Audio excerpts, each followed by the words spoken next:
Mesdames et messieurs, bonjour. La plupart des journaux reviennent ce matin pour nous parler de ce match du Sénégal face à l'Ouganda en ses huitièmes de finale prévu ce vendredi à 19h. Rewmi Quotidien dans sa page Sport Plus voit Aliou Cissé, lui qui s'attend à du costaud. Ce quotidien du groupe Promo Consulting nous signale aussi qu'un trio algérien sera au sifflet de ce match avec en tête Moustapha Gorbal, lui qui a été désigné par la commission d'arbitrage de la CAF. Et selon toujours Rewmi Quotidien, l'Algérien était excellent lors des rencontres qu'il a lui-même dirigées. Un match de vérité pour les Lions, ainsi voit Vox Populi qui avertit aussi que cette fois-ci ça passe ou ça casse dans ces huitièmes de finale. Et le coach Aliou Cissé dans Vox Populi soutient qui se prépare à jouer un match typiquement africain pendant que le coach ougandais lui pense déjà à profiter des faiblesses du Sénégal pour remporter cette confrontation. Les Échos voient lui les Lions qui jouent leur destin ce soir même et va plus loin en affirmant qu'ils sont prêts à bouffer les crânes. Sud Quotidien renchérit avec ces mêmes Lions du Sénégal qui sont à l'assaut de ces crânes et Pape Alioune Ndiaye dans ce quotidien soutient qu'il n'y a pas 36 chemins, il faut gagner ce match, ainsi a rugi ces Lions de la Teranga dans Sud Quotidien. Walf Quotidien pendant ce temps voit ces mêmes Lions qui sont à quitte double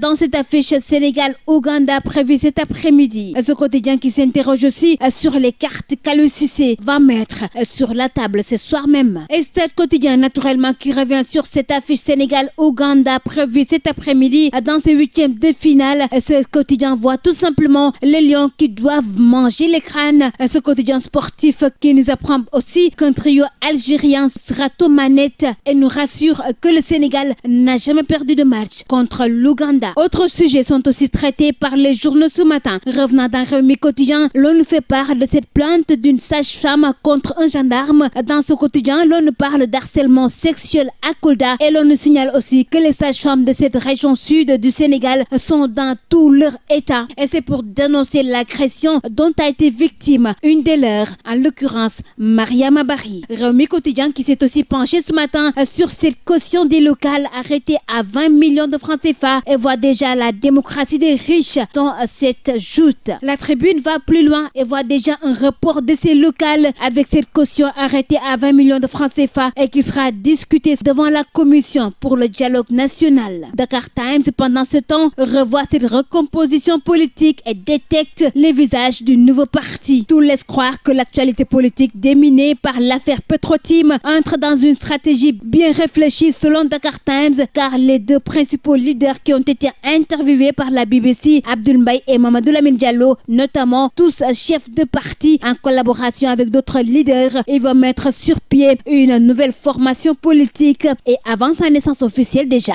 selon toujours ce quotidien de Dakar Times, les leaders de ce parti en gestation sont en train de bien occuper l'espace politique pour devenir une alternative crédible. Terminons mesdames et messieurs ce tour des kiosques sénégalais avec ce quotidien Source A qui s'intéresse ce matin à ces 5 manifestations autorisées en l'espace de 48 heures. Ce quotidien qui voit à sa une un week-end tambour battant pour la police nationale, police qui devra gérer la situation entre vendredi et samedi. Selon toujours Source A qui ajoute que d'habitude l'autorité préfectorale agitait le risque de troubles à l'ordre public pour interdire les manifestations, mais pour cette fois-ci le chef de la sécurité et de la salubrité publique du département de Dakar a décidé de laisser les citoyens exercer leurs droits constitutionnels. Une notification leur sera faite dès ce matin selon toujours ce quotidien par l'autorité administrative. Un défi à relever pour les forces de sécurité qui devront faire un sans faute. Voilà mesdames et messieurs, ainsi c'en est tout donc pour ce qui a fait l'essentiel des journaux parus ce 5 juillet 2019.